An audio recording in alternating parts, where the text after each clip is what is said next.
what we see is infrastructure that never really did what it said it was going to do, and it displaced folks and it caused people to be forever dependent on subsidized housing. We need to try to rectify that situation and try to build some generational wealth back into people's lives.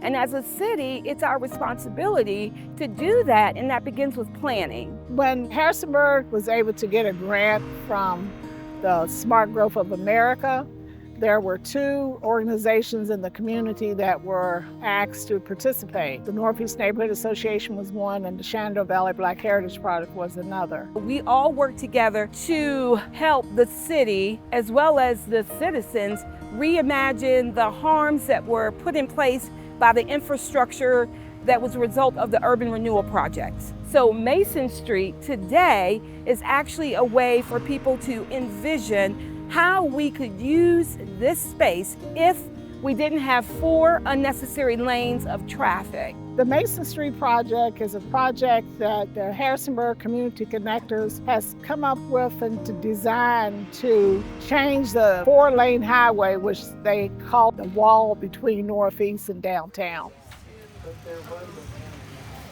In the 40s and 50s, we had some housing legislation that passed that gave way to the Urban Renewal Project. It was a federally funded project, and when they came to visit your town to try to get your government to buy into the program, they showed you these wonderful displays of what your town looks like now and what your town could possibly look like if you buy into the program. At that time, governments were into car-centric planning. So having widened roads, having more parking decks made sense to people in office.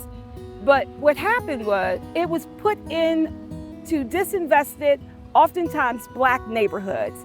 During the urban renewal, when they demolished all the homes that were right here on this street, they wanted to bring in more businesses, which at that time was a shopping center where the Rockham County office building is now.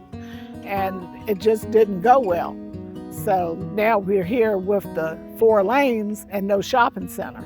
City government at that time voted to have the urban renewal project in our area. The city government now needed to still speak up and say, that is a way we used to govern, but this is the way we govern now. And so this to us is showing people that we're about doing that work, not just about talking about that work.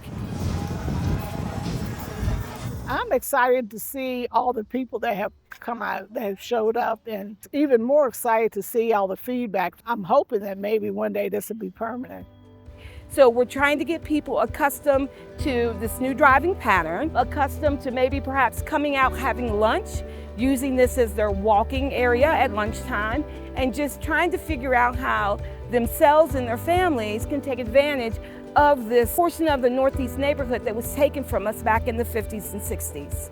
We're hoping that it will be used for more biking and walking spaces and more activities like you see today. I remember when I was growing up, it was a lawn party over there where the 7-Eleven and auto shop was, and that was bringing a lot of people together. The Northeast neighborhood is not like it used to be and it never will be again, but hopefully it'll bring everybody together. Success for me is less accidents, safer spaces for pedestrians to move around, whether that's on a scooter, on their bike, by foot, or by car. So to me, that measures success, but also the use of the space. Are people using this space? We don't want to say, why did we close down these lanes and no one's using them?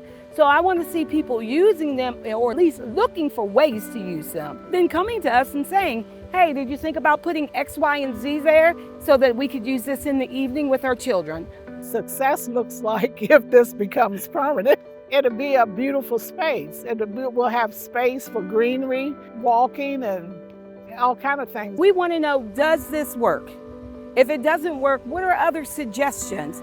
Maybe part of it worked to make the flow of traffic better and made crossing large intersections easier.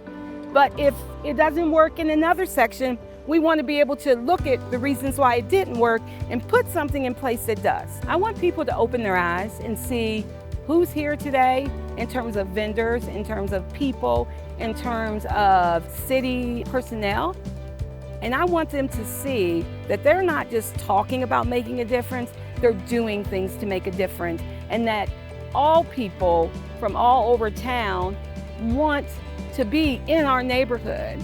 They want us to want them in our neighborhood.